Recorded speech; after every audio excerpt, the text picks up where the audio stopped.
part tres, or tre, I don't know how you say it. Bodega peered once more through the quadnoculars. 5 hours he'd been watching the Pulsar sex pit, and the only thing suspicious was that he couldn't find anything wrong. This wasn't right. The pit was a legendary hangout for every lad, slinger, and roid runner in the galaxy. Most of what could loosely be termed his compadres used this very spot to reminisce, catch up, and do business. This time it was different. It was Herc Burke's Burke Day, a very special day for the Burkean people when they celebrated the day they were born. Bodega wondered why, in his experience, humans never celebrated this occasion, but he didn't give a flying crump for it himself. Flarvit, he muttered, firing up the tear cycle and zipping down to the pit. He couldn't pass up the chance to see everybody, even if it did feel suspiciously innocent. Too innocent. Like way too innocent. 100% chance shit was going down here for that very reason. Guaranteed. 100%. Parking up, he ran a quick mental sit rep. Las gun, cocked and loaded, naturally. Jetpack, ready to rock. Scram boots, pumped to the max. Grabby, spring wound tighter than a Spaloopian's love pouch. Grabby. Hang on a second. Just read that sentence again. Go through this adventure again. One of the comments I did read, P. Flax, was that you need to take it a little bit more slowly so we can digest. Because it's complicated. When you're reading like a sci-fi... Do you know what? It's so hard to pay attention to the gobbledygook and the actual story. Okay. It's not gobbledygook. It's lore. It's lore. Okay. Las gun, cocked and ready, naturally. Jetpack, ready to rock. Scram boots, pumped to the max. Grabby, spring wound tighter than a Spaloopian's love pouch. Love it. Shrovian knuckle duster, eager to do business with some chump's speak hole. There were more tricks up his sleeve, but Bodega was reluctant to even think about them till the time came, in case some sneaky empath was trying to get the drop on him. He took a deep breath and banged on the Quintanium door. Flarv off, said a voice from the other side. Bodega, said Bodega. A moment passed, then the door sprang open. Bodega, said Bodega. It sounds like the guy in Star Wars, the guy that works at Jabba's palace. Yes. Bodega. No one, no anchor. Yeah. And a gigantic Vikarg was in the frame, grinning like a woodle hound. Sweet groggle. Bodega, he boomed. Come on in, pard. Not seen you for a whiles. Heh. Been busy. Where's the Burke Day Burke? Down in the pit. And I mean, in the pit, said the Vikarg, grinning even more. If his grin extended any further, he was in danger of losing an ear. Bodega headed down the dank corridor into the lobby, then descended a ramp towards the deafening sound of the Pulsar sex pit in full flow. Music with so much bass it was causing the planet's orbit to decay. Booze so strong the toilets had to be reinforced with giga shields. And women so betitted, Bodega had to wear a quad betitted. Jesus! Fuck!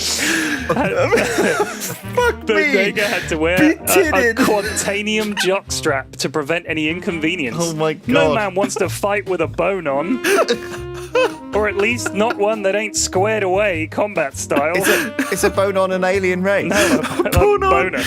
He headed straight for the bar and ordered a pint of Mutart ale. No sooner had he started talking than, Bodega! Screamed the man over the music, which the DJ promptly stopped. Silence in the pit. All eyes on Bodega. Pushing through the crowd, a huge Burkean approached. Bodega. Been a while.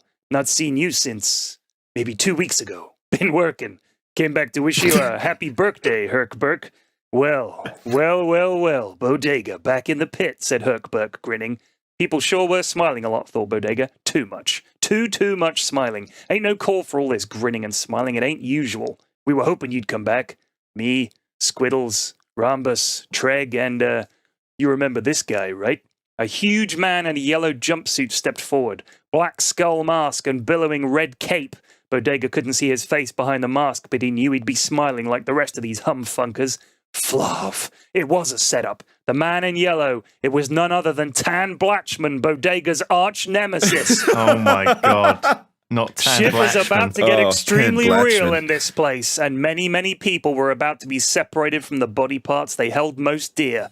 Bodega intended to get out of this in one piece, and if that meant the end of the Pulsar sex pit and everybody in it, or even within sight of it, so be it. Bodega knew 3 things had to happen with the next second, or he'd be toast.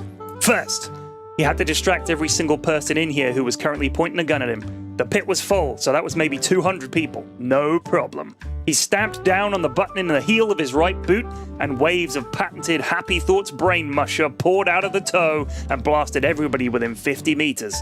Half of them would end up on the floor drooling. The other half would become deeply acquainted with the inside of their own eyelids and spend the next year singing a song about a little flea named Peter. Second, he needed to nail the people unaffected by the brain musher, which was anyone with half an idea about Bodega and what he was capable of, since they would have taken a dose of brain shield. That meant the 5 morons who'd set this whole thing up. Las gun holstered and no time to draw it, he needed subplans to point to named B, C, and D.